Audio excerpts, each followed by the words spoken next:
Most people think they can hide their true feelings behind a smile. They can't. Right now, in every conversation you have, people are performing, curating, filtering their words through layers of social conditioning. But here's what they don't know. Their body is screaming the truth. Every micro-expression is a glitch in the carefully constructed facade. Every breath pattern, every pupil dilation, every fraction of a second where the mask slips. These are windows into hidden intent that most people will never learn to see. You're about to change that. This isn't about guessing. This isn't about intuition. This is about decoding the empathy code, the systematic framework that turns subtle, involuntary cues into actionable intelligence. By the time you finish this audiobook, you'll see what others miss. You'll navigate conversations with surgical precision. You'll transform every interaction into an opportunity to read anyone like a book. Let's begin. Chapter 1. The Myth of the Social Mask. Before you can read anyone, you need to understand one uncomfortable truth. Almost everyone you meet is lying to you. Not maliciously, not always intentionally, but constantly. In 2012, University of Massachusetts psychologist Robert Feldman recorded 10-minute conversations between strangers. Afterward, he asked participants to review their footage and identify any lies they told. The average? 3 lies in 10 minutes. Most participants initially insisted they'd been completely honest. Then they watched themselves. The denials, the exaggerations, the strategic omissions.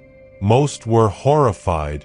We are a species that evolved to survive through cooperation, and cooperation requires performance. From the moment you learn to smile on command as a child, you've been training in the art of the social mask. But here's where it gets interesting. The mask always cracks. And those cracks, they're your gateway to reality. Section 1. The Evolution of Performance. Let's go back 50,000 years. Your ancestors lived in small tribal groups where social cohesion meant survival. Anthropologist Robin Dunbar calculated that humans can maintain stable relationships with approximately 150 people. Beyond that, our cognitive capacity deteriorates. Being cast out meant death. No protection. No resources. No reproduction. So humans evolved emotional regulation, the ability to suppress authentic reactions in favor of socially acceptable ones. Charles Darwin noted in The Expression of Emotions in Man and Animals that while universal expressions exist across all humans, civilized society teaches us to suppress them through social conditioning. Fast forward to today. You're not managing relationships with 30 tribe members anymore. You're navigating hundreds of interactions across digital platforms, workplace hierarchies, romantic partnerships, and transactions with strangers. Every person you encounter has been conditioned since childhood to suppress negative emotions in professional settings, amplify enthusiasm even when indifferent, mirror the emotional tone of authority figures, mask vulnerability to avoid social penalties. This creates what I call the performance layer, a conscious presentation that sits on top of their authentic emotional state. Most people never look past this layer. You will. Section 2. The Digital Amplification Effect. The social mask used to crack naturally. In tribal interactions, you couldn't maintain performance 24/7. Exhaustion, surprise, fear, these would break through. Your tribe knew you across contexts. Exhausted, hungry, afraid, genuine. Then came screens. Researcher Jean Twenge published data showing teenagers spending 5+ hours daily on devices were 71% more likely to display depression risk factors. But here's what's rarely discussed. These same teenagers reported feeling more in control of their social presentation than any previous generation. Social media gave us something dangerous. the ability to engineer performance with unprecedented precision. You can now delete and rewrite responses, choose exact angles and lighting, rehearse expressions before video meetings, craft a persona that exists only digitally. Writer Sherry Tuckle observed, "We expect more from technology and less from each other." But the deeper truth is that technology allowed us to expect less authenticity from ourselves. This created a generation hyper-aware of performance, yet simultaneously more desperate to be seen as authentic. The result? A widening gap between performed self and authentic self, and that gap creates psychological friction you can detect and decode. Section 3. The moment the mask slips. The social mask always fails under 3 specific conditions. 1. Cognitive overload. Former FBI negotiator Chris Voss describes a hostage situation where the captor maintained composure for 6 hours. Then Voss asked him to explain his demands while simultaneously asking about his childhood. The dual processing requirement shattered the performance. The man's voice cracked. His rehearsed narrative collapsed. When someone manages too many variables simultaneously, the performance budget runs out. The mask slips, and authentic emotion leaks through. 2. Emotional spikes. In 2009, psychologist Paul Ekman analyzed footage of a politician denying an affair. When a reporter unexpectedly mentioned his wife's name, Ekman noted a flash of fear lasting less than a quarter second, gone before the verbal denial even began. Sudden surprise, threat, or excitement bypasses the prefrontal cortex. The limbic system fires before conscious performance can engage. You get pure, unfiltered reaction. This is your most reliable window to truth. 3. Sustained pressure. When Oprah Winfrey interviewed Lance Armstrong about doping allegations, she maintained unwavering focus for 90 minutes. No jokes, no softballs, no escape routes. By minute 70, Armstrong's micro-expressions began contradicting his words. By minute 85, the confession emerged. Extended interactions drain the energy required to maintain performance. Watch for the moment fatigue sets in. The micro-expressions become macro. The defensive patterns become obvious. Your job is to engineer these conditions through strategic engagement. Section 4. Cognitive empathy versus tactical decoding. Let's clarify something critical, because the word empathy gets misused. Cognitive empathy is the ability to understand what someone else is feeling, to intellectually model their emotional state. Tactical decoding takes this further. It's identifying the gap between what they feel and what they're showing you, then using that intelligence to navigate with precision. Example. Former prosecutor Marcia Clark described reading jury members during the O.J. Simpson trial. Juror number 3 said she was impartial. Her micro-expressions during prosecution testimony showed contempt. Her body angled away during our closing. I knew we'd lost her before deliberation began. Cognitive empathy. This person is anxious about the proposal. Tactical decoding. This person is anxious but performing confidence. Their breath rate increased when I mentioned the timeline. Their hand touched their neck twice. Self-soothing. They're worried about capacity, not quality. I can offer a phased approach and watch the relief leak through before they verbally agree. See the difference? One is observation. The other is operational intelligence. The social mask is real. Robert Feldman's research proves we lie more than we realize, and we perform even more than we lie. But the cracks? The cracks are everywhere. In the next chapter, we're going deeper into mechanics. You'll learn the architecture of micro-expressions, involuntary facial movements controlled by muscle groups that cannot be consciously suppressed. The empathy code isn't about reading minds. It's about reading bodies. Chapter 2. the architecture of micro-expressions. Your face is a battlefield. Right now, 43 muscles are engaged in a constant war between what you want to show and what your brain involuntarily reveals. Most people never notice this conflict. They see smiles, frowns, neutral expressions, the surface performance. But beneath that surface, flashes of truth lasting less than 1/5 of a second. In 1966, researchers Haggard and Isaacs were studying therapy sessions frame by frame when they discovered something remarkable.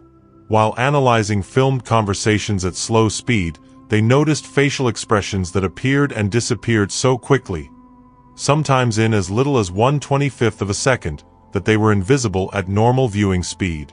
They called these micro-momentary expressions.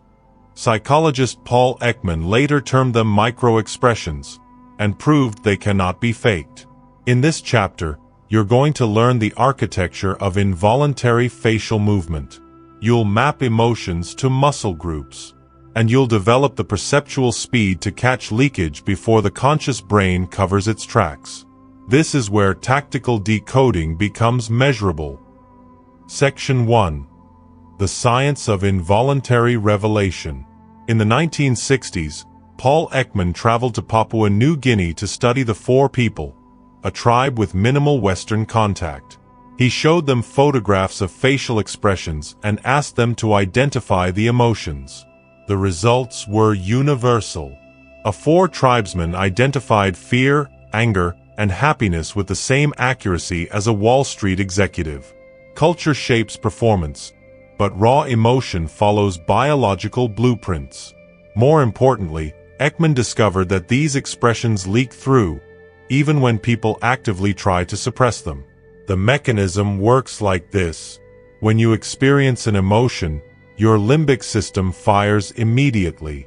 This triggers involuntary muscle contractions in your face within milliseconds. Your conscious brain, the part managing your social performance, takes roughly half a second to catch up. That gap, that's your window. For approximately 200 milliseconds, a person's face displays their authentic emotional state before the performance mask engages. This flash is called a micro-expression. Ekman proved this in a famous 1991 study with psychiatric patients. Patients who claimed to be fine showed flashes of profound sadness lasting fractions of a second. Those micro-expressions predicted suicide attempts more accurately than verbal self-reports. It's too fast for casual observation, but once you know what to look for, you'll see them everywhere. Section 2. Mapping the 7 universal emotions. Every micro-expression maps to one of 7 universal emotions. Each emotion activates specific muscle groups that cannot be consciously controlled with the same precision. Let's decode them. 1. Anger. The eyebrows pull down and together. The eyes narrow intensely. The lips either press firmly or part to expose teeth. Watch for the jaw. Tension here is the most reliable anger indicator. In professional settings, this often appears as a brief jaw clench before a forced smile. 2. Fear. Eyebrows raise and pull together, creating horizontal wrinkles across the forehead. The upper eyelids lift while lower eyelids tense. The mouth opens slightly, stretching horizontally. Fear makes the face expand and freeze. Poker player Phil Hellmuth famously described seeing this expression on opponents holding weak hands. 3. Disgust. The nose wrinkles. The upper lip raises asymmetrically. The cheeks push upward. Political analysts noted this expression repeatedly on debate stages when candidates hear opponents' proposals. Disgust is often confused with anger, but the nose involvement is your differentiator. 4. Contempt. This is the only asymmetrical universal expression. One corner of the mouth tightens and raises slightly. It's subtle, dismissive, and dangerous. Relationship researcher John Gottman found that contempt is the single greatest predictor of divorce. more than anger or criticism. When you see contempt in negotiations, the relationship is already compromised. 5. Sadness. The inner corners of the eyebrows raise. The eyelids droop. The corners of the lips pull downward. Sadness is the hardest expression to fake because the inner eyebrow movement, controlled by the frontalis pars medialis muscle, requires specific control most people lack. Ekman called this the grief muscle. 6. Surprise. Eyebrows raise symmetrically. Eyes widen fully. The jaw drops, parting the lips. Surprise is the shortest expression. It transitions within seconds into another emotion. Watch what follows. If surprise shifts to fear, the initial stimulus was threatening. If it shifts to happiness, it was welcome. 7. Happiness. The corners of the mouth raise. Cheeks push upward. Here's the critical tell. Genuine happiness engages the muscles around the eyes. Crow's feet appear. The lower eyelid pushes up slightly. French neurologist Guillaume Duchenne identified this in 1862. He discovered that genuine smiles activate the orbicularis oculi muscle around the eyes, something that cannot be consciously controlled. Fake smiles only move the mouth. This is called the Duchenne marker. It's your most reliable authenticity detector for positive expressions. Watch any press conference after a scandal. You'll see mouth smiles without eye engagement everywhere. Section 3. The leakage principle. Now you understand the architecture, but architecture is useless without application. The power of micro-expressions lies in leakage, the involuntary reveal that contradicts the performed expression. Former Secret Service agent Evi Pumpuras describes protecting President Obama during public events. I wasn't watching the crowd's faces. I was watching for the mismatch, the person whose mouth smiled but whose eyes showed fear or whose body contracted while their face stayed neutral. Those mismatches flagged threats. Here's how leakage manifests. Someone tells you they're happy about your promotion. Their mouth smiles. But for a fraction of a second, you catch the eyebrow configuration of sadness or the nostril flare of contempt. The body spoke first. Leakage occurs most reliably in 3 scenarios. High stakes. When the outcome matters.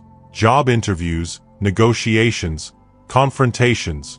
Emotional intensity overpowers suppression ability. More emotion means more leakage. FBI interrogator Joe Navarro notes, in 30 years of interviews, the guilty always leak. Always. The question is whether you're watching when it happens. Rapid questioning. When someone must respond quickly, they lack time to fully engage their performance protocol. The authentic reaction surfaces before the curated response. Topic transitions. When you shift subjects unexpectedly, the new topic triggers fresh emotional processing. Watch the first half second after you introduce new information. That's the truth window. Your tactical advantage comes from creating these conditions strategically. You now understand the battlefield. 43 muscles. 7 universal emotions. 200 milliseconds of truth before performance takes over. This is the architecture of involuntary revelation. Paul Ekman spent 50 years proving that every person you meet broadcasts authentic emotion dozens of times per conversation. The Duchenne marker alone revolutionized deception detection. Most observers miss it entirely. You won't, but the face is only one data stream. In the next chapter, we're expanding the scope. You'll learn to read the autonomic nervous system, pupil dilation, vocal pitch, breath rate, postural shifts. The face can be trained. The body cannot lie. Chapter 3. Somatic truths and physiological triggers. The face can be trained. The body cannot lie. You've learned to read micro-expressions, those lightning-fast facial betrayals that reveal hidden emotion. But skilled performers learn to manage their faces. Poker players, negotiators, seasoned liars. They practice suppression until facial control becomes second nature. So where do you look when the face goes dark? You look everywhere else. In 2015, psychologist Bruno Verschuer conducted a meta-analysis of lie detection methods. He found that while facial control improved with training, autonomic responses remained consistently detectable regardless of practice or awareness. The autonomic nervous system operates beyond conscious control. Pupil dilation, vocal pitch shifts, breath rate changes, postural adjustments. These physiological responses are hardwired survival mechanisms that cannot be voluntarily suppressed.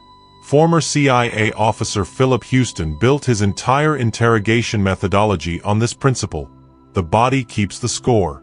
You can rehearse your story, control your face, moderate your tone, but your pupils, your breath, your micro-movements will always tell the truth. This chapter teaches you to read the body's involuntary language.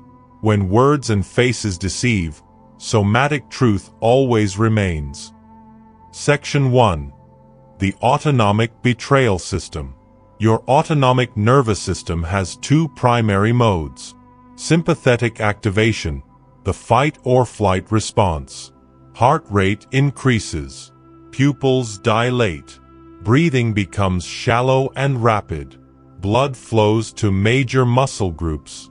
Digestion halts. The body prepares for threat. Parasympathetic activation, the rest and digest response. Heart rate slows. Pupils constrict. Breathing deepens. Blood flows to internal organs. The body signals safety. Here's your tactical insight. When someone experiences stress, fear, attraction, or excitement, their sympathetic system activates involuntarily. They cannot stop it. They often cannot even feel it happening. But you can see it. You can hear it. You can measure it through careful observation. Psychologist Robert Levinson demonstrated this in relationship studies at UC Berkeley. He monitored couples during conflict conversations. Partners could control their words and expressions, but their heart rates, skin conductance, and breathing patterns revealed authentic emotional states. Levinson found that physiological stress responses predicted relationship dissolution more accurately than reported satisfaction levels. The person sitting across from you might maintain perfect facial composure while their body screams anxiety. Their words say confident. Their dilated pupils say terrified. This is somatic truth, and it never lies. Section 2. The eyes beyond expression. Forget eye contact patterns. Everyone teaches that. Let's go deeper. Pupil dilation is your most reliable autonomic indicator. Pupils dilate in response to three primary triggers: low light, cognitive load, and emotional arousal. Since you can control lighting conditions, unusual dilation signals internal processing. In the 1960s, psychologist Eckhard Hess discovered something remarkable.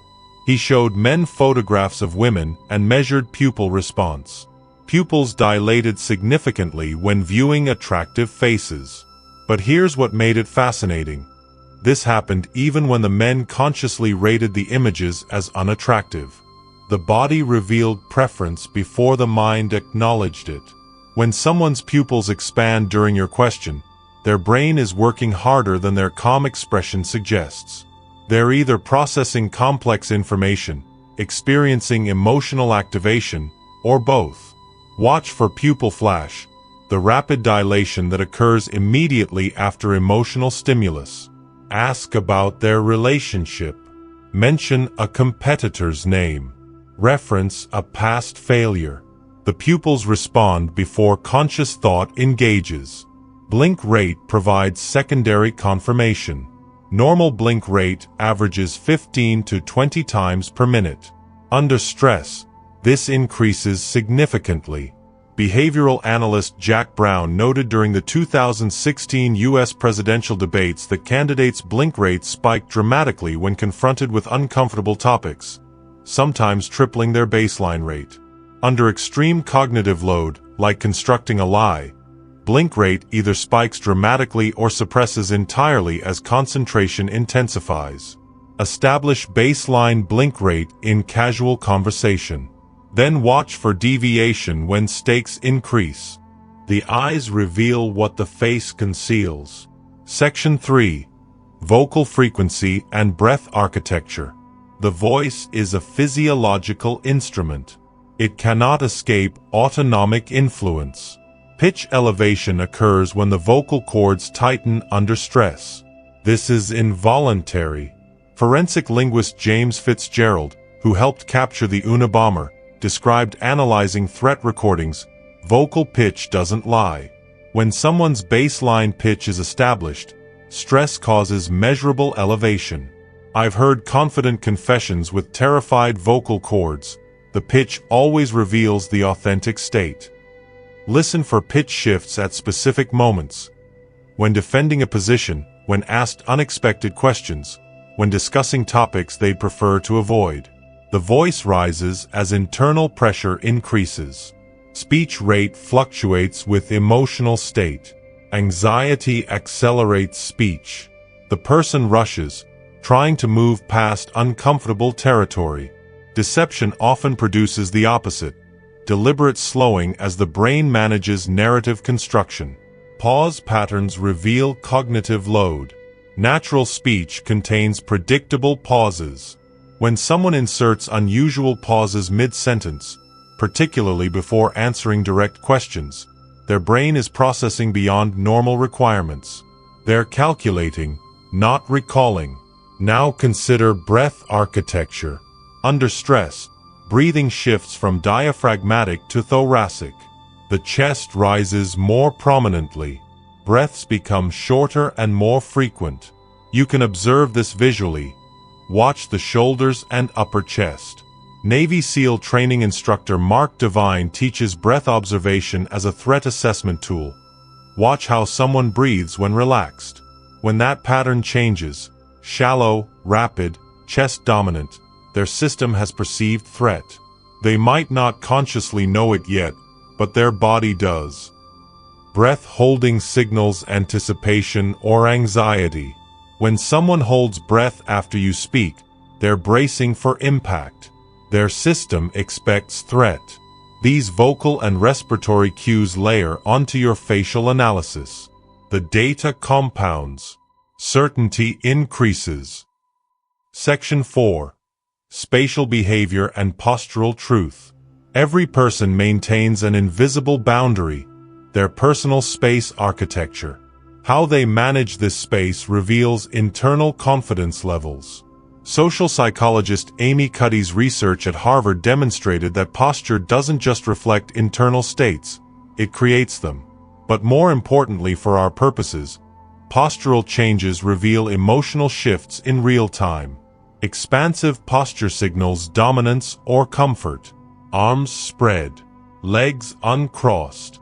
Physical footprint maximizes. The body claims territory. Contractive posture signals submission or discomfort. Shoulders round. Arms cross or tuck. Legs draw together. The body minimizes, protecting vital organs from perceived threat. Watch for postural shifts during conversation.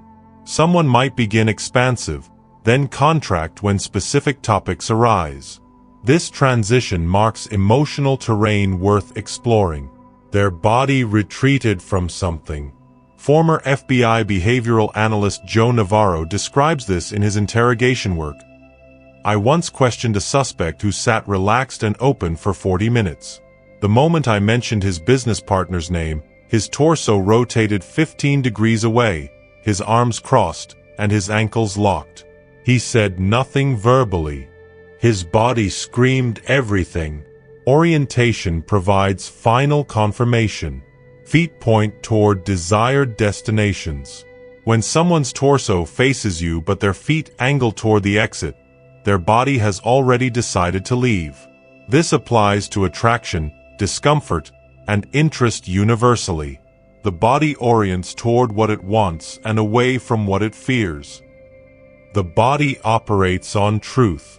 While conscious performance manages words and expressions, the autonomic system responds authentically to every emotional stimulus. Bruno Verschuer's research proved it cannot be suppressed. Philip Houston built a career on it. The pupils, breath, and posture never rehearse.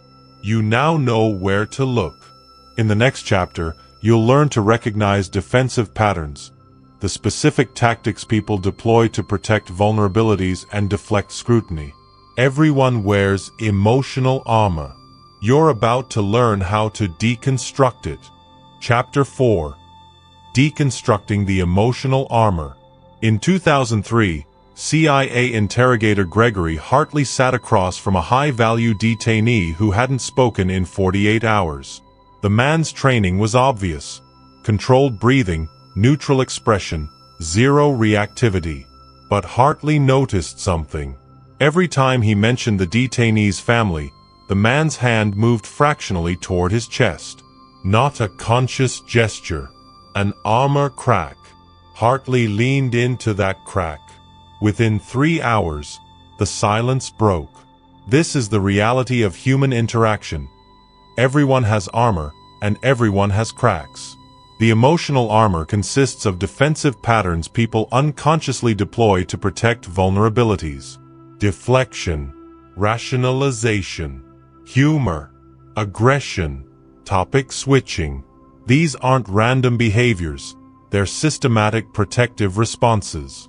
Psychologist Jennifer Freyd, who pioneered research on betrayal trauma, observed, "We don't just defend against external threats. We defend against internal truths that feel too dangerous to acknowledge." The defenses we build are architectural, layered, reinforced, and designed to withstand sustained pressure. Your ability to recognize these patterns and apply pressure to specific cracks determines whether you surface truth or remain locked outside someone's authentic state. This chapter teaches you to deconstruct armor with surgical precision. Section 1. The 6 Primary Defense Mechanisms. Psychoanalyst Sigmund Freud first categorized defense mechanisms in the early 1900s, but his daughter Anna refined them into practical frameworks. While she identified dozens, 6 dominate everyday interactions. 1. Denial. The refusal to acknowledge uncomfortable reality. During the Enron scandal, CEO Kenneth Lay repeatedly stated, "There is nothing wrong with our company," even as evidence mounted. Phrases like, "That's not true," or "I don't know what you're talking about," delivered with disproportionate certainty signal denial. Watch for immediate, unreflective dismissal. Authentic confusion includes processing time. 2. Rationalization. Creating logical-sounding explanations for emotionally driven behavior. Someone misses your event and constructs an elaborate justification about traffic patterns and scheduling conflicts. The complexity of the excuse often exceeds the significance of the failure, a tell that emotional protection is active. Behavioral economist Dan Ariely demonstrated this in research on dishonesty. People don't think they're lying. They create narratives that allow them to maintain a positive self-image while behaving unethically. The rationalization is so seamless, they believe it themselves. 3. Projection. Attributing one's own unacceptable feelings to others. The person hiding financial anxiety suddenly accuses you of being careless with money. Political strategist Lee Atwater famously admitted, "You start out in 1954 by saying the things you're actually against. By 1968, you're saying them about the other guy." Projection in action. 4. Displacement. Redirecting emotion from the actual source to a safer target. Your boss is furious about a board decision but unleashes that fury on your minor reporting error. The intensity mismatches the trigger. This mismatch is your recognition pattern. 5. Humor deflection. Using jokes to avoid genuine engagement. Comedian Robin Williams was renowned for this. His biographer noted, when conversations approached painful territory, his childhood, his fears, his addiction, he'd launch into characters and bits. The humor was brilliant, but it was also armor. He deflected through performance. 6. Intellectualization. Retreating into abstract analysis to avoid emotional truth. Someone facing divorce suddenly becomes fascinated by marriage statistics and sociological studies. The clinical distance creates emotional safety. Each mechanism serves the same function, protecting the vulnerable core from scrutiny. Section 2. Spotting the defensive cascade. Defense mechanisms rarely appear in isolation. They cascade. FBI behavioral analyst Joe Navarro describes this in his work on deception detection. When someone's first line of defense fails, they immediately deploy secondary and tertiary mechanisms in rapid succession. This cascade pattern is often more revealing than any single behavior. Here's what cascading looks like. You ask about their previous business failure. First response, humor deflection. Well, that was a learning experience, with forced laughter. You maintain eye contact and don't laugh with them. Second response, rationalization. They launch into market conditions and timing factors. You nod but ask a specific question about their decision-making. Third response, projection or displacement. My partner didn't execute properly, or sudden irritation at your interrogation. The cascade itself is the tell. Someone cycling through multiple defenses within 60 seconds is protecting something significant. The sophistication and speed of the cascade correlates with the depth of the vulnerability. Journalist Janet Malcolm wrote in The Journalist and the Murderer, "Every interview is a combat between two wills. The subject deploys defenses like a fortress deploys walls. The skilled interviewer doesn't breach every wall. They simply note which walls are highest, because those protect what matters most." Your tactical response? Don't pursue the content. Mark the territory. You've identified protected ground. You don't need to breach it immediately. Just knowing it exists gives you navigational advantage. Section 3. The architecture of deflection tactics. Beyond psychological mechanisms, people employ conversational tactics to redirect attention. Common deflection tactics. Topic pivoting. That reminds me of. Followed by complete subject change. The pivot creates distance from uncomfortable territory. Watch for abrupt contextual shifts. During the 2020 presidential debates, fact-checkers noted that when candidates faced difficult questions about policy failures, 73% pivoted to criticizing opponents rather than addressing the question directly. Counter-questioning. Responding to questions with questions. Why do you ask? Or, what makes you bring that up? This forces you into defensive explanation mode, surrendering interrogative control. Temporal displacement. I can't remember exactly, or that was so long ago. They're creating buffer between present scrutiny and past events. Memory claims are often defensive smoke. Prosecutor Marcia Clark noted during cross-examination, when someone genuinely can't remember, they struggle and search. When someone deflects with memory claims, they deliver the denial smoothly and immediately. The confidence reveals the tactic. False agreement. You're absolutely right, delivered too quickly, followed by immediate topic shift. They're trading superficial concession for conversational escape. Granular fixation. Obsessing over tiny details to avoid larger truths. Negotiation expert Chris Voss recalls a kidnapping case where the negotiator focused excessively on proof-of-life protocols. The granular fixation masked their lack of actual negotiating power. Each tactic serves the same purpose, redirecting your attention away from protected vulnerabilities. Section 4. Weaponizing strategic silence. The most powerful tool for cracking armor isn't pressure, it's absence. Journalist Errol Morris, known for extracting confessions in documentaries, uses what he calls the extended pause. He asks a question, gets an insufficient answer, and simply waits. 5 seconds. 10 seconds. The silence becomes unbearable. Morris explains, people think silence is passive. It's not. Silence is active pressure. It creates a void that human beings are neurologically compelled to fill. And what they use to fill it often reveals more than any answer to my original question. Psychologist Robert Cialdini confirms, humans are wired to fill conversational voids.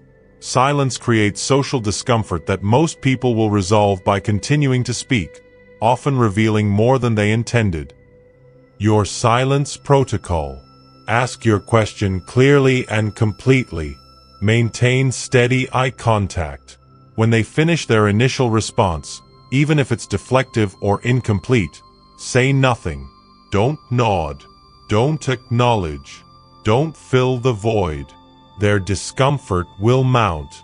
Within seconds, most people will elaborate, clarify, or shift tactics. This secondary response often contains the authentic data the first response concealed. If they ask, "What?" or "Does that answer your question?" you have confirmation they're managing performance actively. Simply say, "I'm just thinking about what you said." Then return to silence. The void does the work. You just maintain it. Chapter 5. Precision Navigation in Complex Interaction. In 2011, hostage negotiator Gary Nosner faced a barricaded suspect holding his family at gunpoint. The man had been silent for 3 hours. Nosner had micro-expression data suggesting fear, not rage. Vocal patterns indicated exhaustion, not aggression. Postural shifts showed indecision, not commitment. Nosner made a calculated move. Instead of demanding surrender, he offered food for the children. The man's pupils dilated. Interest. His breathing slowed, reduced threat perception.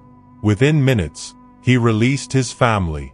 Nosner later explained, "I wasn't guessing.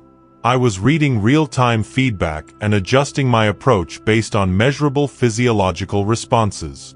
Every interaction is a feedback loop. Most people ignore the data. Professionals decode it and adapt instantly. You've learned to read micro-expressions, decode autonomic responses, identify defensive armor, and recognize deflection patterns. Now comes the most critical skill: integrating these decoded cues into real-time precision navigation. This is where observation becomes influence, where passive reading transforms into active engagement. This is the empathy code made operational. Section 1. The real-time feedback loop. Most people treat conversation like broadcasting. They plan what to say, deliver it, then plan the next thing. They're performing a monologue disguised as dialogue. You're going to do something different. You're going to treat every interaction as a dynamic feedback system. MIT researcher Alex Pentland studied thousands of conversations using sociometric badges that tracked vocal patterns, body movement, and physiological arousal. His conclusion revolutionized our understanding of communication. Successful interactions aren't about the words exchanged. They're about the continuous biological synchronization between participants. The best communicators unconsciously read and respond to microsignals in real time. Here's your operational framework. Input, decode, adjust, observe, repeat. You make a statement. You observe their micro-expression: fear, interest, contempt. You observe their autonomic response: pupil dilation, breath change.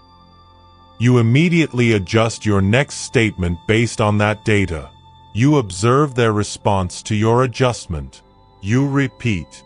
Former FBI negotiator Chris Voss describes this as tactical empathy. You're not empathizing to be nice.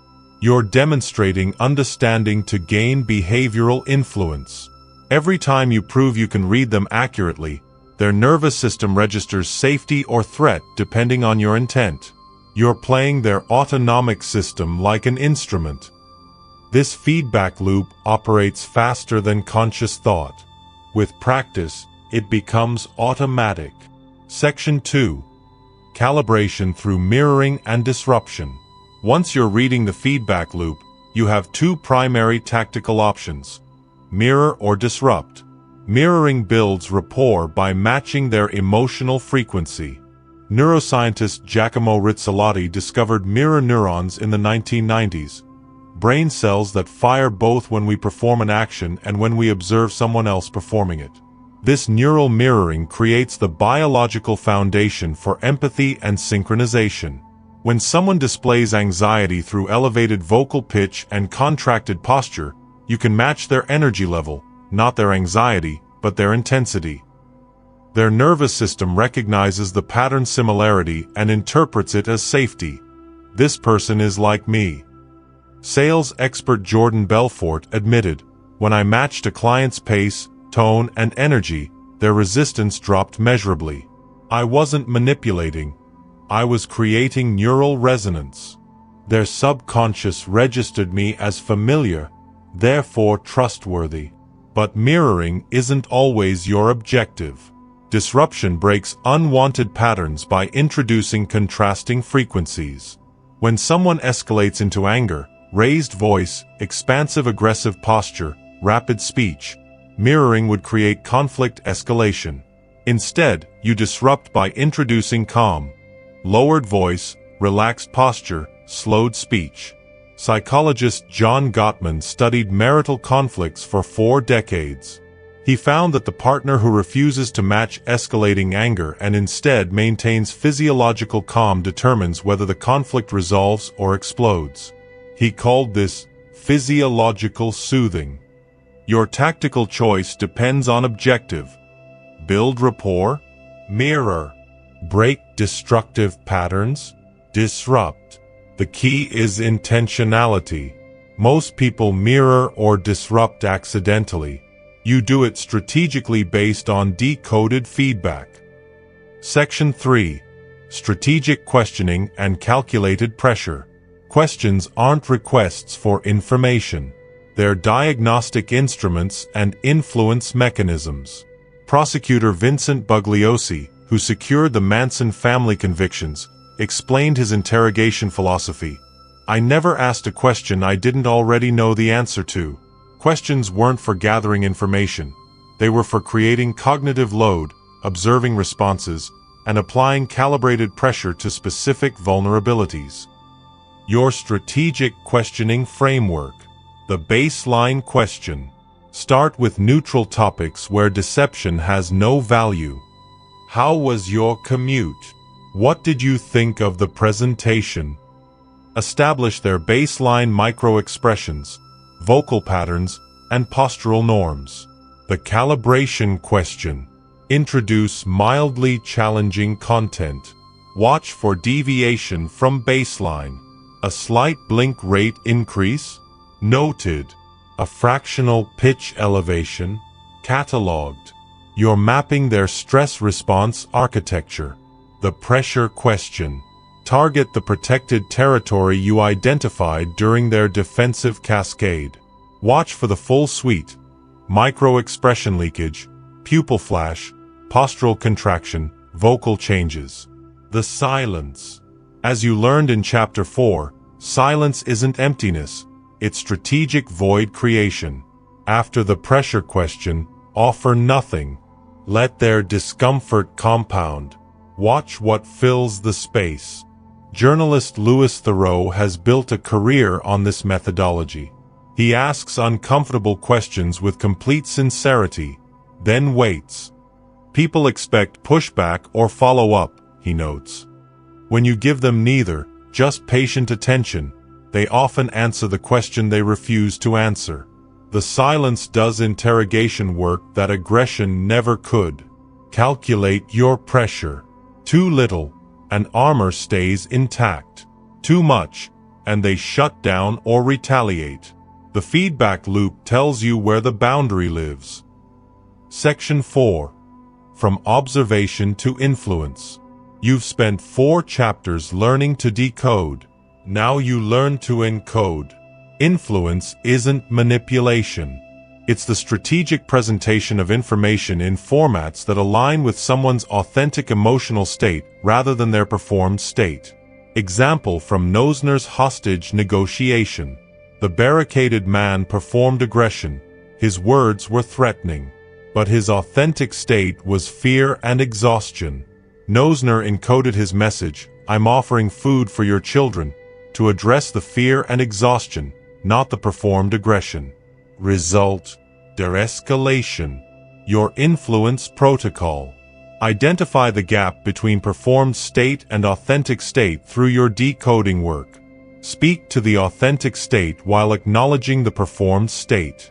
Negotiation expert William Ury describes this as going to the balcony. You acknowledge their anger. "I can see this frustrates you." That validates the performance. Then you address their underlying fear. "Let's make sure we protect what matters to you." That speaks to authenticity. The nervous system relaxes because it feels accurately perceived.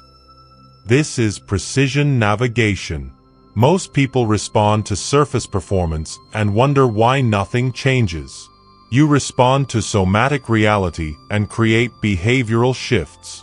Former Secret Service agent Evi Pumpura summarizes, "Protection isn't about physical barriers. It's about reading authentic threat levels beneath performed behaviors and responding with calibrated precision." The same principle applies to every human interaction. Read the truth. Respond to the truth. Influence follows.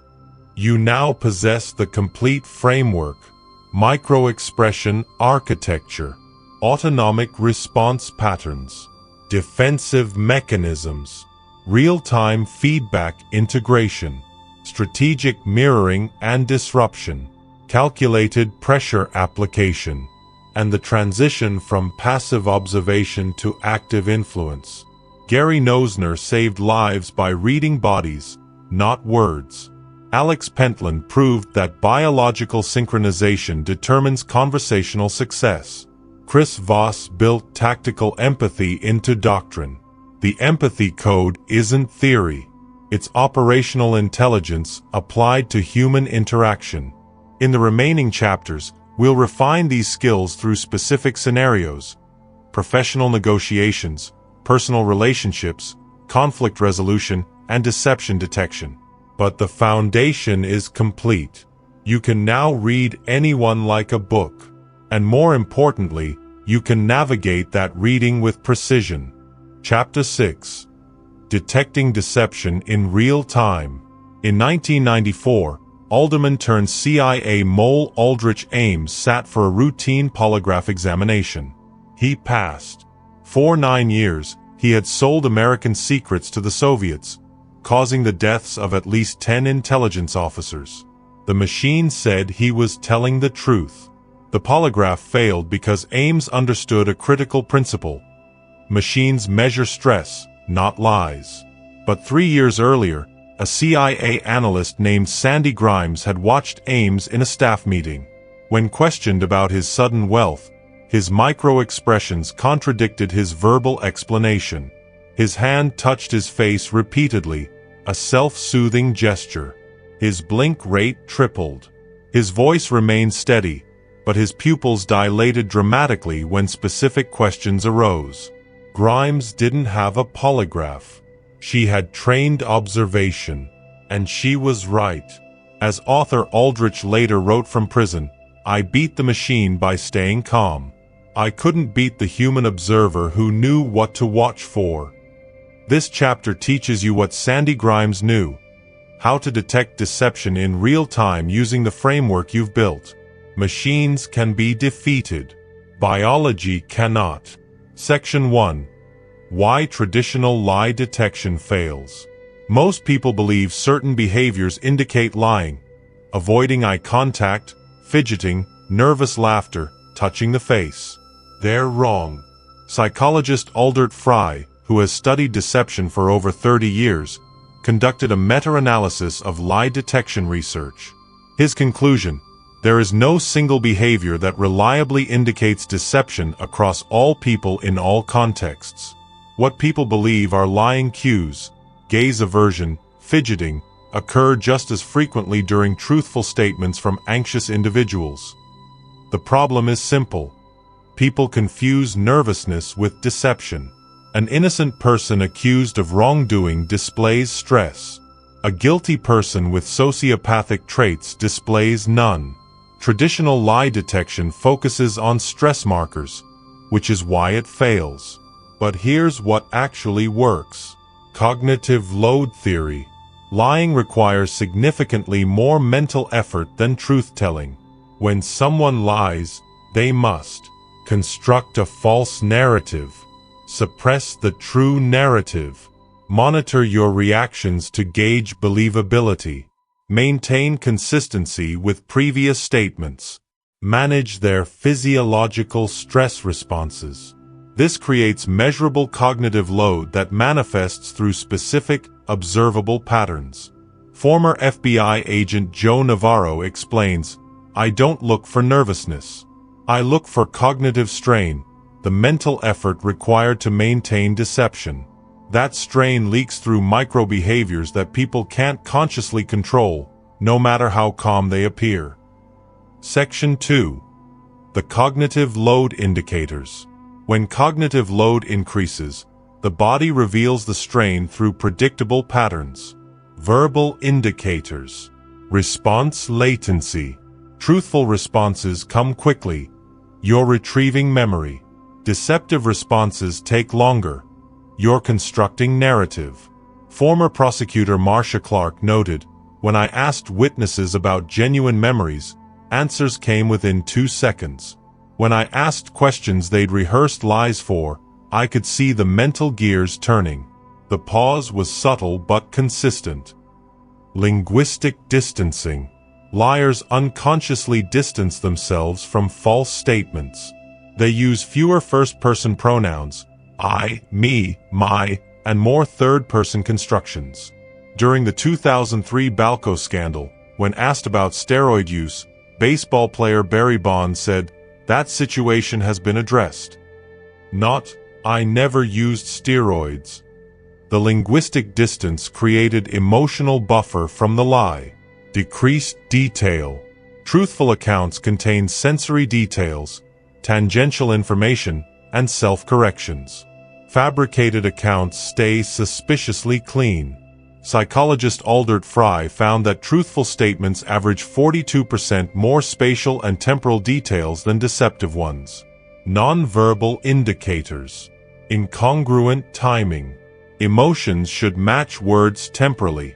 When someone says, "I'm so happy for you," but the smile appears 2 seconds after the words, the emotion was manufactured, not authentic. Watch for the delay between statement and expression. Illustrator reduction. When people tell the truth, hand gestures naturally illustrate the narrative. "It was this big, she went that way." Under cognitive load, illustrator gestures decrease dramatically. The brain can't simultaneously construct lies and coordinate natural gesturing. Grooming gestures. Under deception stress, people unconsciously self-soothe through grooming. Touching hair, adjusting clothing, brushing imaginary lint. Psychiatrist Paul Ekman documented this during confession analysis. The moment before confession, grooming gestures spiked.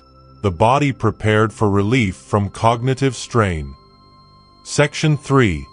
The Strategic Questioning Protocol. Questions aren't just diagnostic, they're cognitive load amplifiers. The baseline protocol. Start with questions requiring truthful, detailed responses. Walk me through your morning routine. Describe your office layout. Establish their baseline for response speed, detail density. illustrator frequency, micro-expression patterns, vocal characteristics, the unexpected detail request. Liars rehearse their core narrative but rarely prepare for tangential details. Interrupt their story. You said you were at the restaurant. What song was playing? What was the waiter wearing? Truthful recall accesses actual memory. Details emerge. Fabricated stories hit walls. I don't remember, or visible strain as they improvise. Investigative journalist Ronan Farrow used this technique during the Harvey Weinstein investigation. When sources told truth, unexpected questions yielded immediate tangential details. When they hedged or lied, the same questions created visible cognitive panic. I didn't need confessions. I needed cognitive strain patterns. The reverse order request. Ask them to recount events backward. Start from when you left and work backward to when you arrived. Truthful memory can be accessed non-linearly. Fabricated sequences fall apart. The cognitive load of maintaining chronological lies while reversing them overwhelms capacity. British police developed the cognitive interview technique using this principle.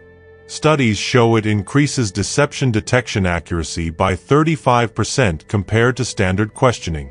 The silence after inconsistency. When you catch a contradiction, don't immediately challenge it. State it neutrally. Earlier you said Tuesday. Now you said Wednesday. Then deploy strategic silence. The guilty experience this as unbearable pressure. Their cognitive load spikes visibly. The innocent show confusion but not strain. They're searching actual memory, not managing narrative. Journalist Janet Malcolm observed, the most revealing moment isn't the lie. It's the 3 seconds of silence after the liar realizes you've noticed the inconsistency.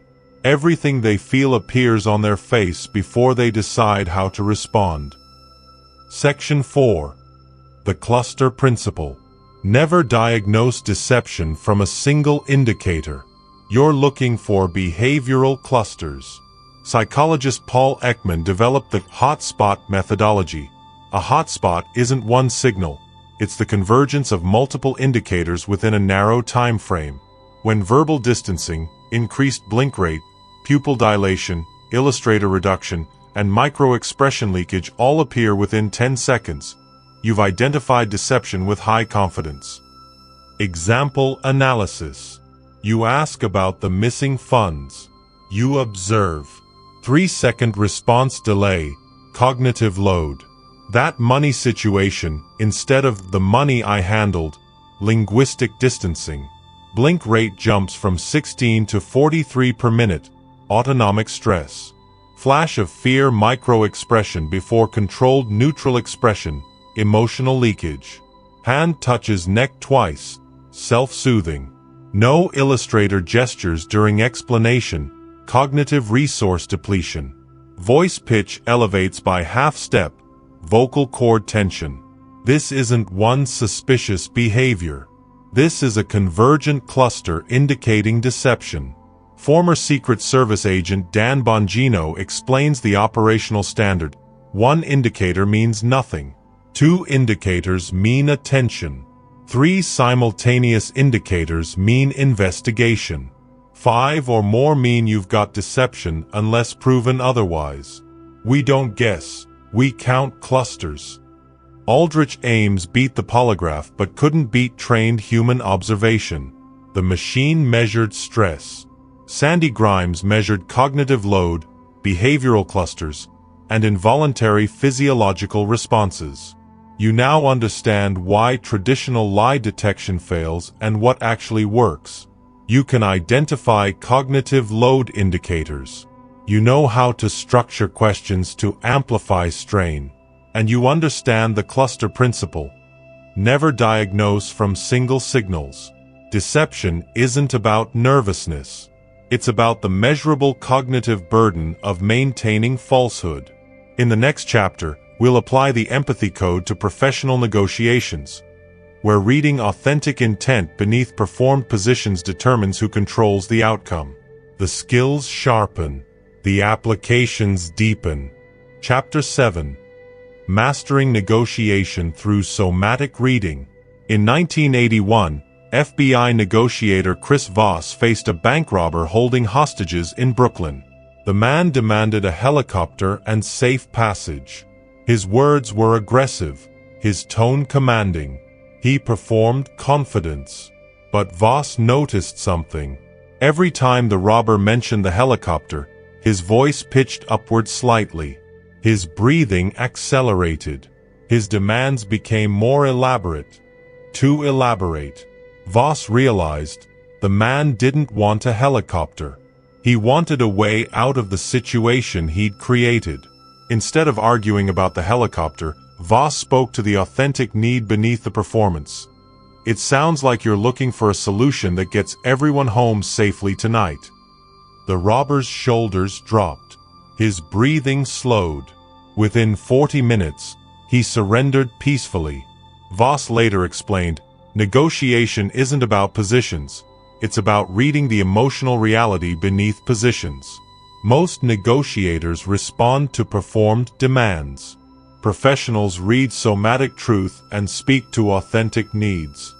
This chapter teaches you to apply the empathy code to professional negotiations, where reading micro-expressions, autonomic responses, and defensive patterns determines who controls the outcome. Words negotiate positions. Bodies reveal interests. Section 1. The Position versus Interest Framework. Harvard negotiation expert Roger Fisher developed the foundational distinction. Positions are what people say they want. Interests are what they actually need. In the 1978 Camp David Accords, Egypt and Israel were deadlocked. Egypt's position: return of the Sinai Peninsula. Israel's position: keep the Sinai for security. Both positions were incompatible. But mediator Jimmy Carter read beneath positions. Egypt's interest wasn't the land itself. It was sovereignty and national dignity after decades of occupation. Israel's interest wasn't possession. It was ensuring Egypt couldn't launch surprise attacks. The solution: return the Sinai to Egypt but demilitarize it. Both interests satisfied. Peace achieved. Carter later reflected, I spent less time listening to their words and more time watching their reactions to proposed solutions. When we discussed sovereignty, Egyptian President Sadat's entire physiology relaxed. Pupils normalized, posture opened, breathing deepened. That told me we'd identified the authentic interest. Your tactical framework. Ignore opening positions. They're almost always performed demands designed to create negotiating room. Instead, watch their somatic responses when different options are explored. The body reveals what truly matters. Section 2. Reading resistance versus readiness. Every negotiation involves resistance points and readiness signals. Most negotiators miss both because they're focused on their own agenda. You're going to do something different. Resistance indicators. When you propose something that violates their authentic interests, their autonomic system signals resistance before their words do. Venture capitalist Mark Andreessen described evaluating startup pitches. Entrepreneurs say, yes, we can do that, to everything I suggest. But their bodies tell the truth. When I propose something misaligned with their vision, I see micro-expressions of contempt or disgust, postural contraction, increased blink rate. They agree verbally but resist somatically. I've learned to trust the body over the words.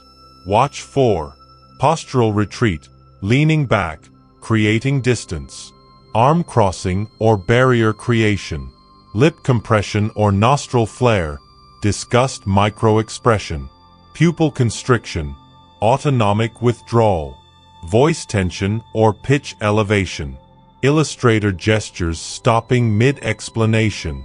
These clusters signal you've hit authentic resistance. Pushing harder creates entrenchment. Better strategy: acknowledge the resistance and explore why it exists. Readiness signals. When you propose something aligned with their authentic interests, their system signals openness. Negotiation consultant William Ury witnessed this during a corporate merger. The CEO verbally resisted every term. But when we discussed transition timeline and staff retention, his pupils dilated, his posture opened, his voice deepened and slowed. Those were his actual interests. We structured the entire deal around those points and closed within a week. Watch 4. Postural opening, leaning forward, uncrossing arms. Pupil dilation, interest activation. Breathing deepens and slows, parasympathetic engagement. Micro-expression of surprise followed by interest.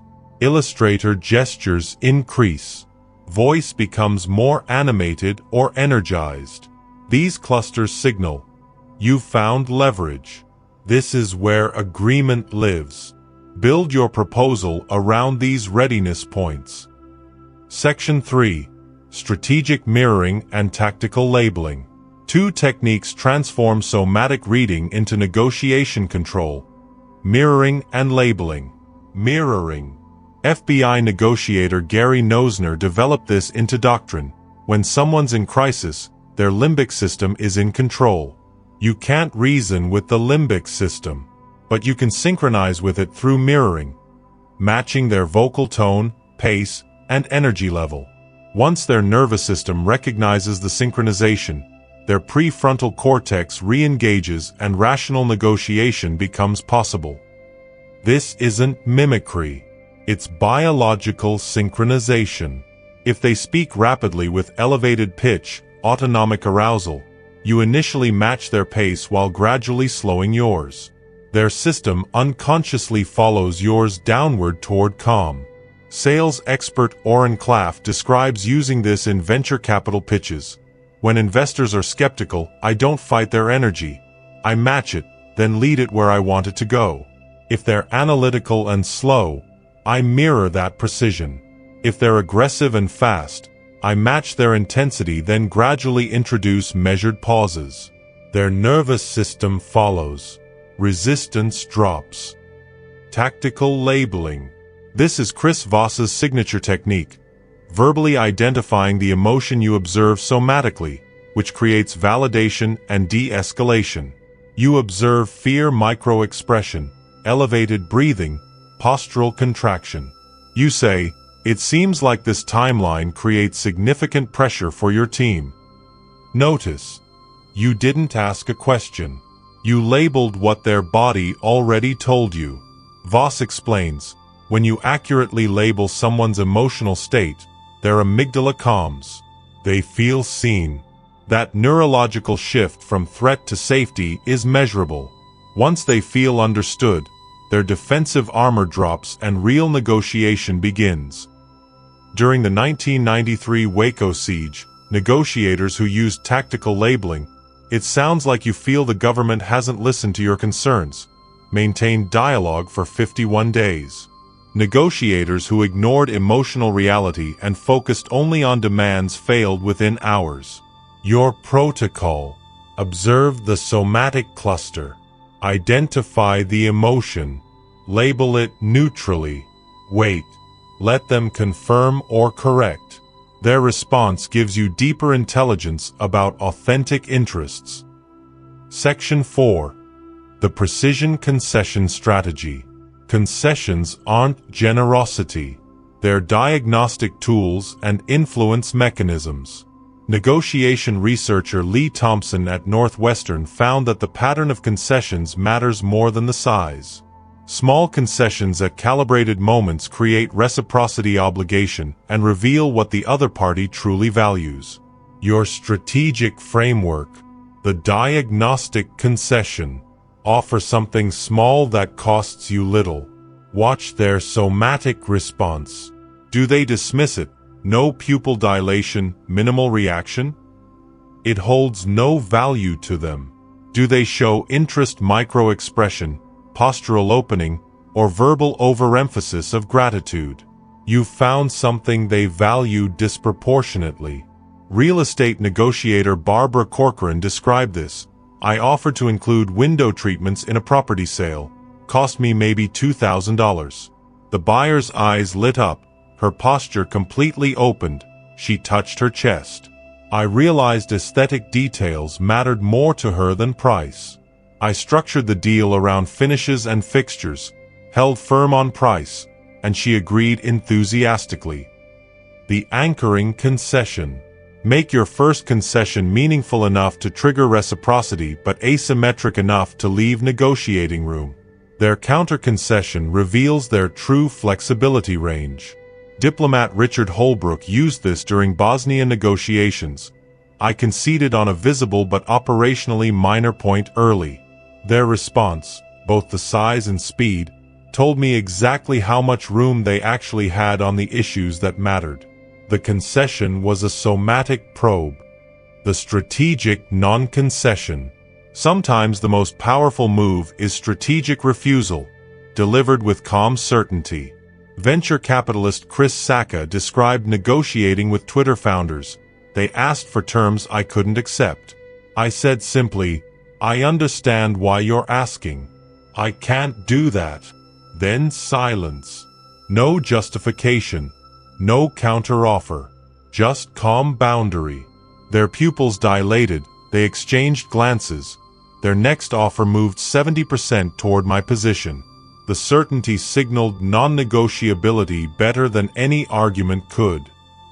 Chris Voss didn't negotiate with the bank robber's words.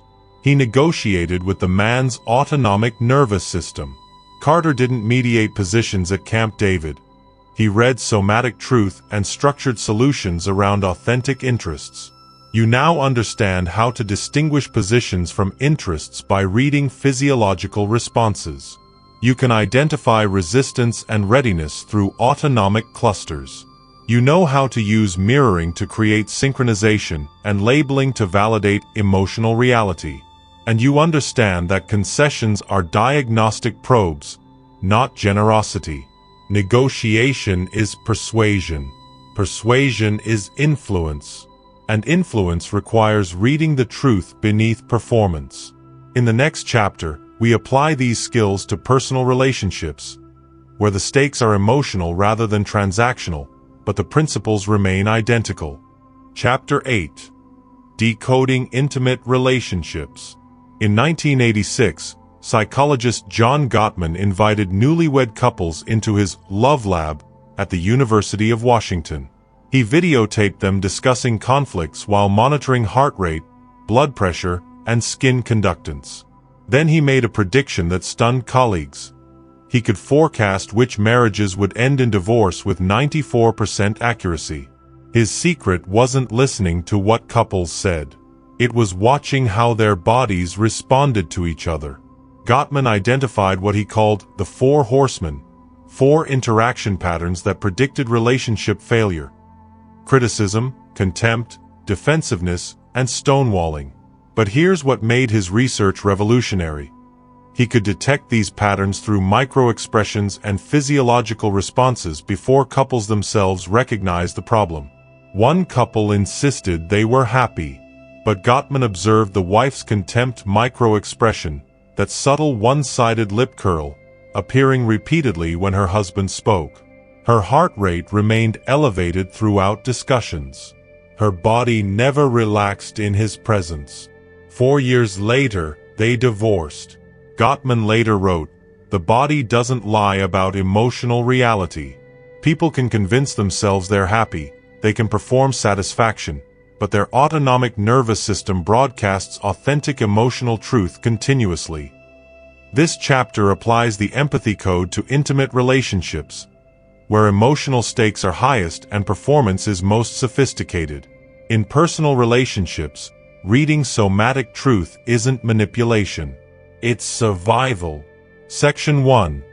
The Contempt Detection Protocol. Of Gottman's 4 horsemen, contempt is the most lethal predictor of relationship failure. Contempt is different from anger. Anger says, "Your behavior frustrates me." Contempt says, "You are beneath me." And contempt cannot be hidden from trained observation. The contempt cluster. Micro-expression, the unilateral lip curl, one corner of the mouth raises with slight nostril flare. It lasts fractions of a second but appears consistently when the contemptuous person references their partner. Vocal pattern, sarcasm, mockery, or dismissive tone that reduces the partner's perspective to absurdity. Psychologist Julie Gottman noted, contempt sounds like superiority. The pitch, the pacing, the condescension, it's unmistakable once you know to listen for it. Linguistic markers, use of universal negative descriptors, you always, you never, combined with character attacks rather than behavior critique. Not you forgot to call, but you're completely thoughtless. Postural dominance. The contemptuous partner often positions themselves physically higher, takes more space, or angles their body away while maintaining verbal engagement. Their body language says, "I'm separate and superior." In a 2012 follow-up study, Gottman found that couples where contempt appeared regularly divorced within an average of 5.6 years, regardless of how much they claimed to love each other. Your diagnostic framework. If you observe contempt micro-expressions 3 or more times during a 15-minute conflict discussion, the relationship has likely crossed into terminal territory unless intervention occurs. If you're receiving contempt and your body registers it, elevated heart rate that doesn't normalize, shallow breathing, postural contraction, your nervous system is telling you something your conscious mind might be denying. Section 2. Reading emotional bids and responses. Gottman identified another critical pattern: emotional bids and how partners respond to them. An emotional bid is any attempt at connection. A comment, a question, a touch, a request for attention. How partners respond to these bids determines relationship trajectory. 3 response types. Turning toward, engagement. The partner acknowledges the bid with attention, eye contact, verbal response, or physical reciprocation. Their body orients toward you. Pupils may dilate slightly, interest activation. Micro-expressions match the emotional tone of the bid. Turning away, dismissal. The partner ignores the bid or gives minimal acknowledgement. Body remains oriented elsewhere. No eye contact. Vocal response is monosyllabic or distracted. This isn't always hostile. Sometimes it's simple inattention. Turning against, rejection. The partner responds with irritation, criticism, or mockery. Contempt micro-expressions may appear. Voice carries edge or dismissiveness. Body language becomes defensive or closed. Gottman's research found that couples who divorced averaged turning toward bids 33% of the time. Couples who stayed married averaged 87%. Relationship therapist Esther Pearl observed, most relationships don't die from one catastrophic event. They die from thousands of tiny moments where one person reached out and the other person's body said no before their words even responded. The accumulation of somatic rejection is what kills intimacy. Your monitoring protocol. For 1 week, track bid responses in your relationship. How often does your partner's body turn toward your bids versus away? How often does their micro-expression match versus contradict their verbal response? What percentage of your bids receive authentic engagement versus performed acknowledgement? If turning toward responses drop below 60%, the relationship is in measurable decline. Section 3. The Attachment Response System. Psychologist Sue Johnson, founder of emotionally focused therapy, discovered that adult romantic relationships operate on the same attachment system as infant-parent bonds. When attachment feels secure, the autonomic nervous system remains regulated. When attachment feels threatened, panic responses activate, even in seemingly minor conflicts. Secure attachment indicators. During conflict, heart rate elevation is moderate and returns to baseline quickly. Breathing remains relatively controlled. Postural orientation stays toward partner even during disagreement. Micro-expressions show engagement, concern, frustration, sadness, but not contempt or disgust. Recovery after conflict is rapid. Johnson noted, securely attached partners can fight intensely, but their bodies never fully shift into threat mode. There's an underlying physiological trust that the relationship itself isn't at risk. Anxious attachment indicators. During conflict or perceived distance, heart rate spikes dramatically. Breathing becomes rapid and shallow. The person displays hypervigilance, constantly monitoring partners' micro-expressions and body language for signs of withdrawal. They seek reassurance repeatedly. Their autonomic system treats emotional distance as survival threat. Avoidant attachment indicators. During emotional intensity, the person's affect flattens. Gottman called this stonewalling. Heart rate actually increases internally, but external expression shuts down. They create physical distance, avoid eye contact, give minimal verbal responses. Their autonomic system manages threat through withdrawal rather than engagement. Neuroscientist Amir Levine explained, avoidant individuals appear calm during conflict, but when we measured their physiological responses, their stress levels matched or exceeded anxious individuals. They've just learned to suppress external expression while their nervous system screams internally. Your relationship intelligence. Recognize your partner's attachment pattern through their autonomic responses, not their words. An avoidant partner saying, "I'm fine," while displaying elevated blink rate, postural retreat, and vocal flattening is not fine. They're in autonomic overwhelm, managing it through shutdown. An anxious partner saying, "Nothing's wrong," while displaying rapid breathing, pupil dilation, and hypervigilant eye scanning is experiencing attachment panic. Speak to the somatic reality, not the performed statement. Section 4. Repair attempt recognition. Relationships don't fail because conflicts occur. They fail because repair attempts fail or go unrecognized.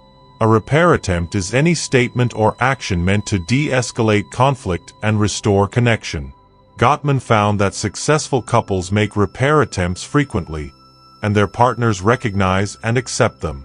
Failed relationships miss repair attempts entirely because partners aren't watching for them. Repair attempt indicators. Verbal, humor, affection, apology, self-criticism, agreeing with part of criticism, requesting pause. "You're right, I wasn't listening. Can we start this conversation over? I'm sorry, I'm being defensive." Nonverbal, softening facial expression, opening posture, reaching out physically, direct eye contact with softened gaze, vocal tone shifting from hard to gentle. The critical factor is somatic recognition. Relationship researcher Ellen Bader described observing couples in therapy. One partner would make a clear repair attempt, their voice would soften, their hand would reach out, their expression would shift from defensive to vulnerable. But the other partner, still in autonomic arousal, would miss it completely. Their elevated heart rate and narrowed focus meant they literally couldn't perceive the de-escalation signal. Your repair protocol. When you observe your partner's physiology beginning to de-escalate, breathing slows, shoulders drop, facial tension releases, voice softens, immediately mirror that de-escalation. Their nervous system just signaled readiness for repair. If you miss that window, the conflict escalates again. When you attempt repair, watch their somatic response. If their body doesn't soften within 10 seconds of your attempt, they didn't receive it. Try a different approach. Marriage therapist Terry Real stated, "Successful relationships aren't conflict-free. They're relationships where both partners can read each other's nervous systems well enough to catch and accept repair attempts before damage becomes permanent." John Gottman predicted divorce with 94% accuracy not by analyzing love, but by measuring contempt, tracking emotional bids, and observing whether repair attempts landed. You now understand the contempt cluster and why it's terminal. You can track emotional bid responses and measure relationship health quantitatively. You recognize attachment patterns through autonomic responses. And you know that repair attempts only work when both partners' nervous systems can perceive them. Intimate relationships operate on the same principles as every other interaction. Somatic truth reveals what performance conceals. But in relationships, the cost of missing those signals isn't a failed negotiation. It's a failed connection. In the next chapter, we explore conflict resolution across all contexts: professional, personal, and social. The principles remain consistent. Read the body, speak to authentic needs, create conditions for de-escalation. Chapter 9. Conflict Resolution Through Somatic Intelligence. In 2009, Los Angeles hostage negotiator Scott Tillema responded to a standoff involving a father threatening his family. The man held a knife, screaming about betrayal. Patrol officers wanted tactical entry. Tillema refused. He noticed the father's breathing was ragged, hyperventilation indicating panic, not calculated aggression. His knife hand trembled. His eyes repeatedly moved toward his children with an expression Tillema recognized. Fear, not intent to harm. Tillema's voice dropped low and slow. You're terrified right now. You don't want anyone hurt. You want this nightmare to end. The father's shoulders dropped visibly.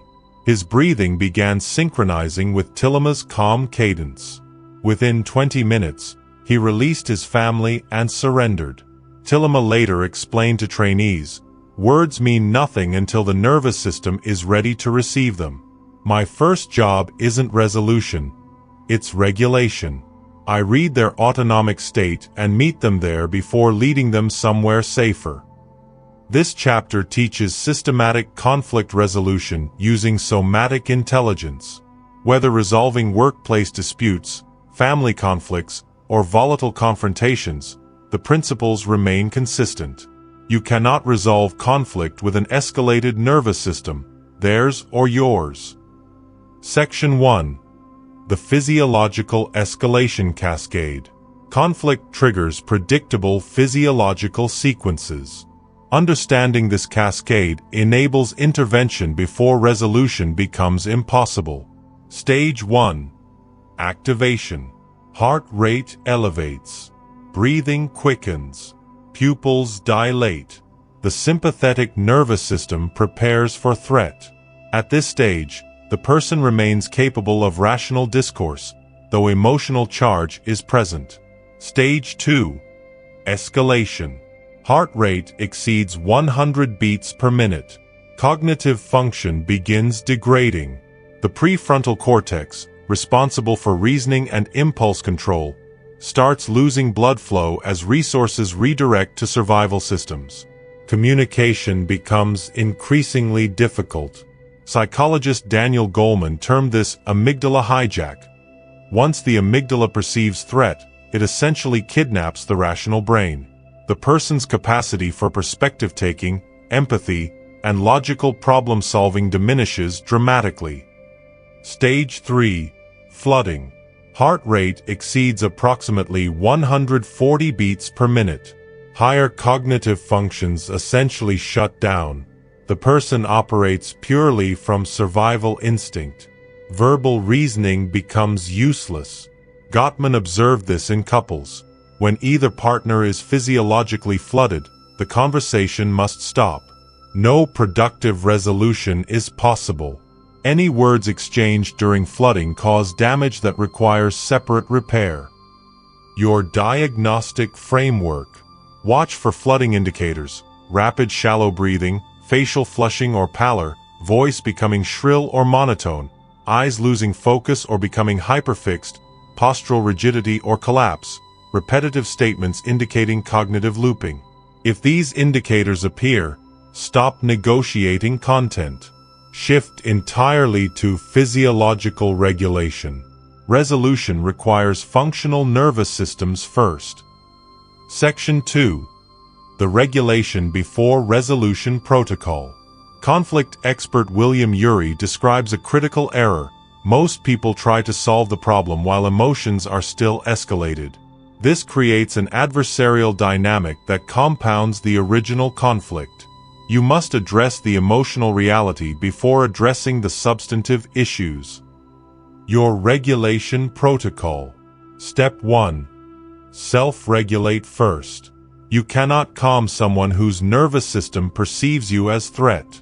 Your own physiological state must signal safety. Navy SEAL instructor Mark Devine teaches box breathing to operators before high-stakes encounters. 4 seconds inhale, 4 seconds hold, 4 seconds exhale, 4 seconds hold. This activates parasympathetic response within 2 minutes. Your calm posture, slowed voice, and regulated breathing create the foundation for co-regulation.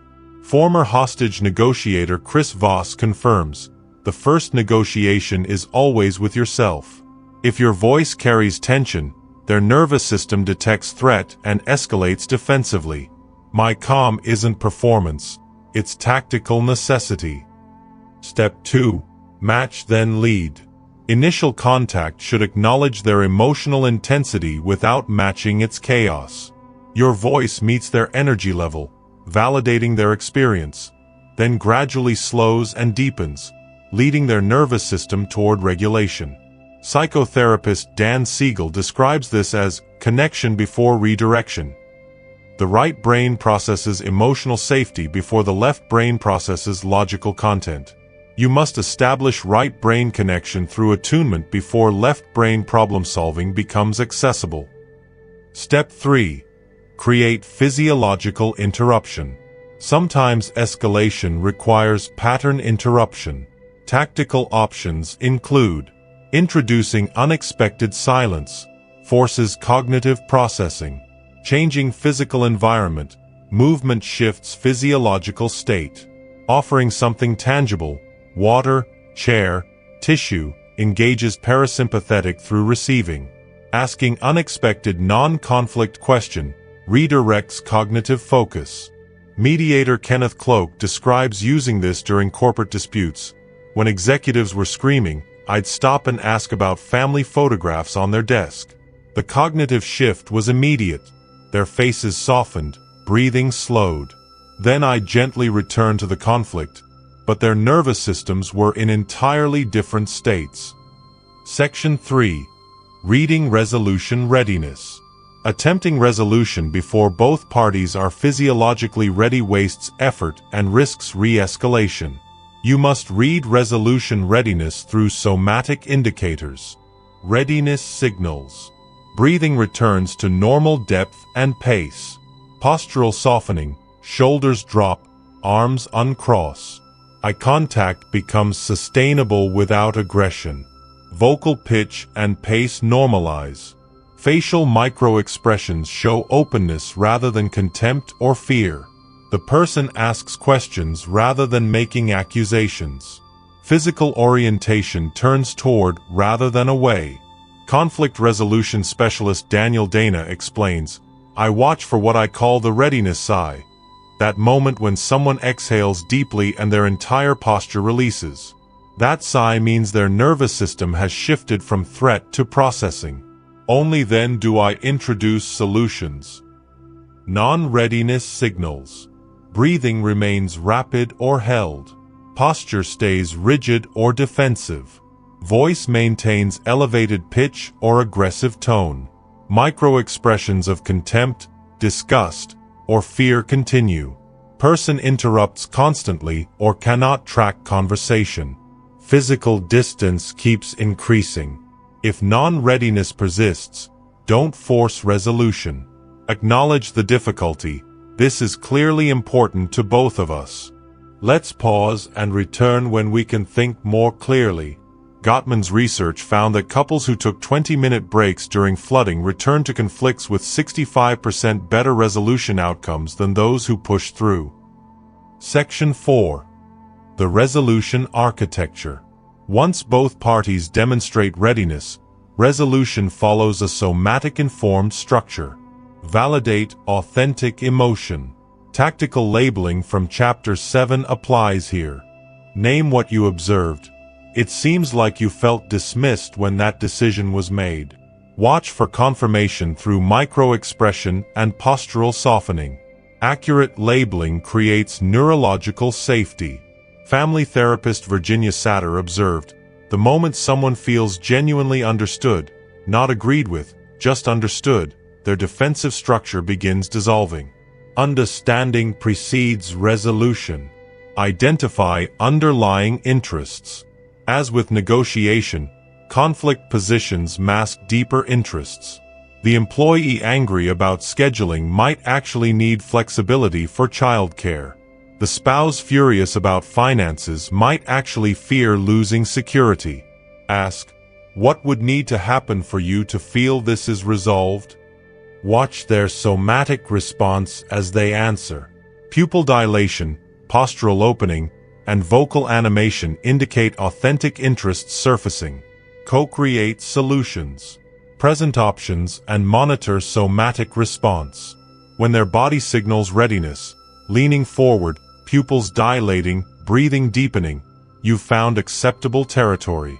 Mediator Gary Friedman notes, "I propose possibilities and watch bodies, not faces." When someone's torso orients toward an option, their feet plant rather than angle away, and their breathing deepens, I know we've found workable ground, even if their words still express hesitation. Scott Tillema saved lives not through tactical superiority but through somatic intelligence. He read the father's authentic emotional state beneath the performed threat. He regulated his own nervous system to signal safety. He spoke to fear, not aggression. Resolution followed naturally.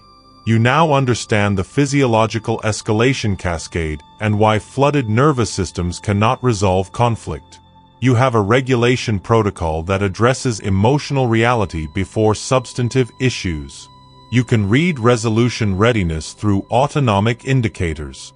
And you understand that sustainable agreements emerge when bodies signal acceptance, not just words. In the final chapter, we integrate everything into a unified practice framework. The empathy code becomes daily operational capacity. Chapter 10. The empathy code as daily practice. In 2018, former CIA officer Amaryllis Fox gave a rare interview about her decade in clandestine service. When asked about her most valuable skill, she didn't mention weapons training, surveillance, or tradecraft. She said, "The ability to read what someone isn't saying, to see the truth beneath performance, kept me alive more than any other skill. Every cafe meeting, every asset recruitment, every border crossing required reading microsignals most people miss. That wasn't spy work. That was human work. And it's applicable everywhere." You've spent 9 chapters learning the architecture of this skill. Micro-expressions. Autonomic responses, defensive mechanisms, cognitive load detection, strategic questioning, negotiation through somatic reading, relationship decoding, conflict resolution. Now comes the final and most critical element: integration into daily practice. Skills atrophy without application. You don't master the empathy code by reading about it. You master it by deploying it systematically until observation becomes automatic, decoding becomes instinctive, and influence becomes natural. This chapter provides your integration framework, the daily protocols that transform knowledge into operational capacity. Theory ends. Practice begins now. Section 1. The 30-Day Calibration Protocol. Neuroscientist Michael Merzenich demonstrated that the brain requires approximately 30 days of consistent practice to rewire neural pathways. You're not just learning new information. You're literally changing how your brain processes social interaction. Week 1. Baseline observation.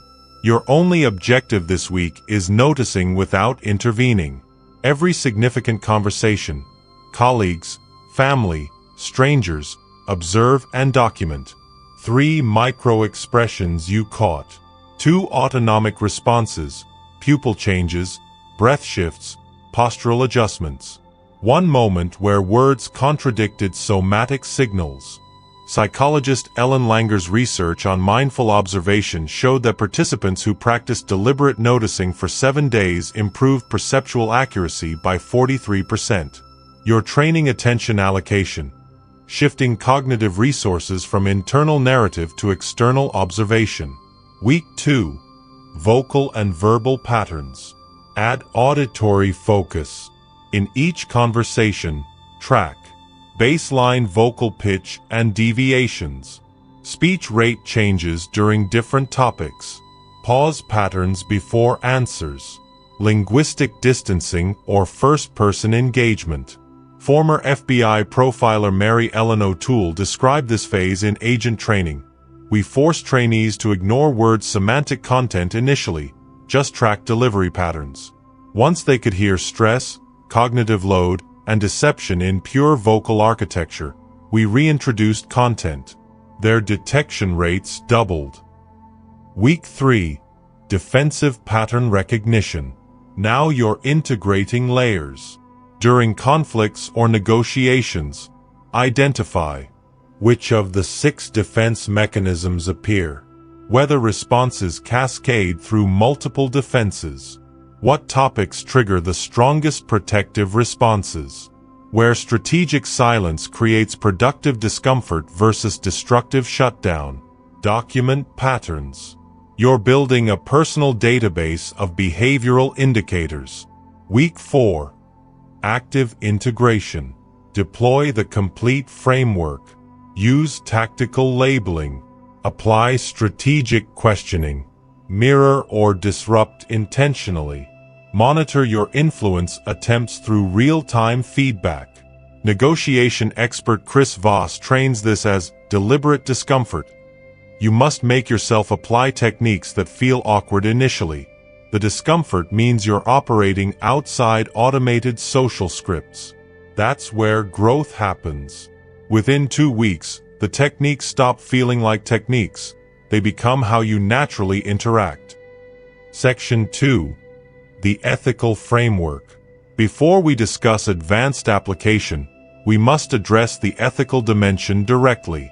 These skills create asymmetric advantage. You can read people who cannot read you with equal sophistication. That power demands ethical constraint. Psychologist Robert Cialdini, who spent decades studying influence, established a principle he calls ethical persuasion. Persuasion becomes manipulation when you use someone's authentic needs against their own interests. It remains ethical when you use understanding of their needs to create outcomes that genuinely serve them. Your ethical boundaries. Consent through transparency. In professional contexts, your observation skills serve legitimate purposes. Hiring qualified candidates, negotiating fair agreements, resolving conflicts productively. The other party benefits from your perceptiveness even without knowing you possess it. In intimate relationships, gradually teaching your partner to read you creates bilateral transparency. Relationship researcher John Gottman found that couples where both partners developed emotional literacy had 81% higher relationship satisfaction. Intention alignment. Before deploying these skills, ask, does my objective serve mutual benefit or purely selfish gain? Former hostage negotiator Gary Nosner noted, I used every technique in this book to save lives. The ethical foundation was clear. If you're using these skills to exploit, deceive, or harm, you've crossed from professional to predator. Damage prevention. Sometimes reading somatic truth means recognizing when someone is too escalated for productive conversation. Ethical application means stopping engagement when continuing would cause harm, even if you could technically extract what you want. Psychotherapist Esther Perel observes, skilled therapists know when to push and when to protect. The same sensitivity applies everywhere. Just because you can read someone's vulnerability doesn't mean you should exploit it. Sometimes the most ethical choice is strategic restraint. Section 3. Context-specific integration. The empathy code adapts to context.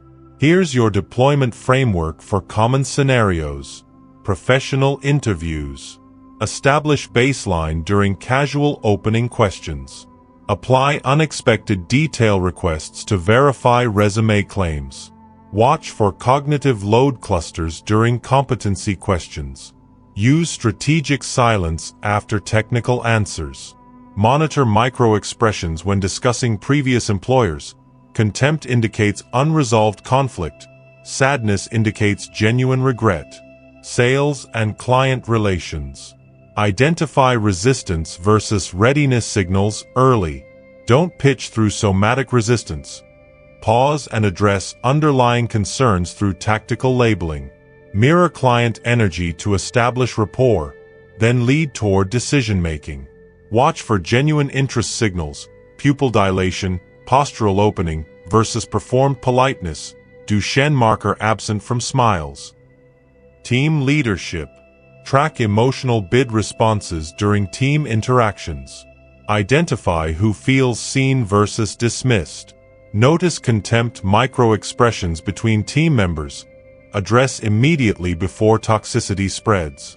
Use tactical labeling during conflicts. It sounds like you feel your contribution isn't being recognized.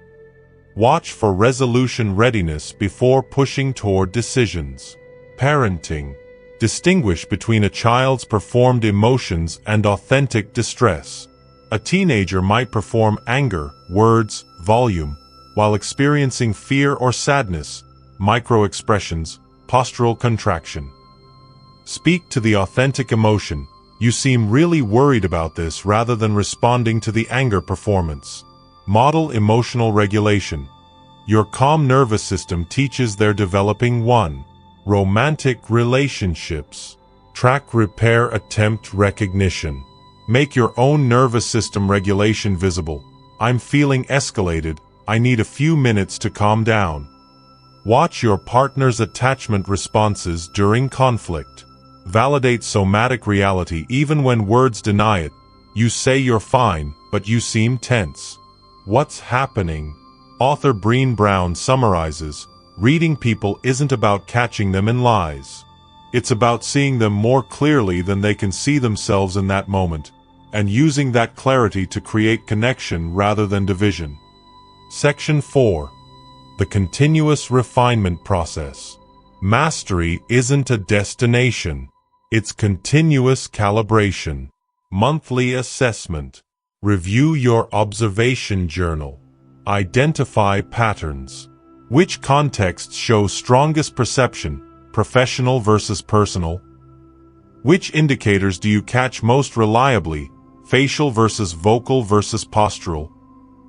Where do you still miss signals? When has somatic reading prevented conflict or created breakthrough? Deliberate weakness training. If you reliably catch micro-expressions but miss vocal patterns, spend 1 week focused exclusively on auditory signals. Neuroplasticity requires targeted stress on underdeveloped skills. Feedback integration. When possible, verify your readings. After negotiations, I sensed you had concerns about the timeline. Was I reading that correctly? This calibrates your perception against reality and builds trust simultaneously. Former Secret Service agent Evi Pumpuras described ongoing training. We reviewed every protection operation. Where did threat assessment prove accurate? Where did we misread situations?